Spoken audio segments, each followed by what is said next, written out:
Daily current news में अभी की खबर है, जीएसटी के स्लैब में होगा बदलाव।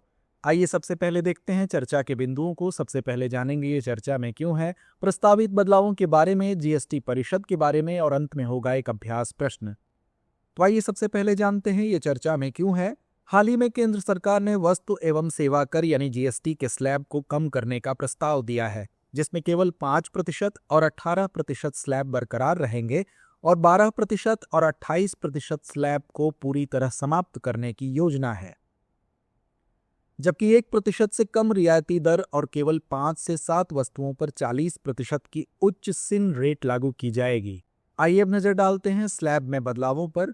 12% स्लैब की 99% वस्तुएं 5% स्लैब में स्थानांतरित होंगी। वहीं 28% स्लैब की 90% वस्तुएं और सेवाएं 18% स्लैब में लाई जाएंगी। जीएसटी दरों के अलावा किसी भी प्रकार का कोई उपकर नहीं लगेगा। इसका मकसद जीएसटी दरों एवं स्लैब्स को कम करने तथा लोगों की परेशानियों को दूर करने से संबंधित हैं। आइए जानते हैं वस्तु एवं सेवा कर यानी जीएसटी के बारे में।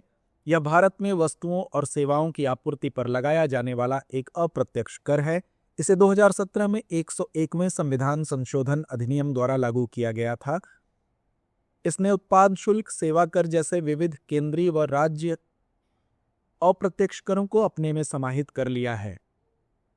इसमें केंद्रीय जीएसटी यानी सीजीएसटी और राज्य जीएसटी यानी एसजीएसटी शामिल हैं। इसके अतिरिक्त अंतर्राज्यीय आपूर्ति और आयात पर एकीकृत जीएसटी यानी आईसीजीएसटी भी लगाया जाता है। इसे केंद्र सरकार द्वारा एकत्र किया जाता है, लेकिन गंतव्य राज्य को आवंटित कर दिया जाता है। जीएसटी परिषद वस्तु एवं सेवा कर पर निर्णय लेने वाली प्रमुख संस्था है। तो आइए अब जानते हैं जीएसटी परिषद के बारे में। यह एक महत्वपूर्ण संवैधानिक निकाय है। इसका कार्य भारत में जीएसटी के कार्यान्वयन और प्रशासन की देखरेख करना है। इसे अनुच्छेद 279A के माध्यम से 101वें संविधान संशोधन के तहत गठित किया गया है। यह एक सुसंगत कर संरचना बनाने और वस्तुओं एवं सेवाओं के लिए एक एकीकृत राष्ट्रीय बाजार को बढ़ावा देने में महत्वपूर्ण भूमिका निभाती है। इसका सचिवालय नई दिल्ली में स्थित है। तो आइए अंत में नोट करते हैं आज का अभ्यास प्रश्न। वस्तु एवं सेवा कर जीएसटी के संदर्भ में निम्नलिखित कथनों पर विचार कीजिए। पहला, यह एक प्रत्यक्ष कर है। दूसरा, इसे 2017 में 101वें संविधान संशोधन अधिनियम द्वारा लागू किया गया था। उपर्युक्त में से कौन सा या कौन से कथन सही है या हैं?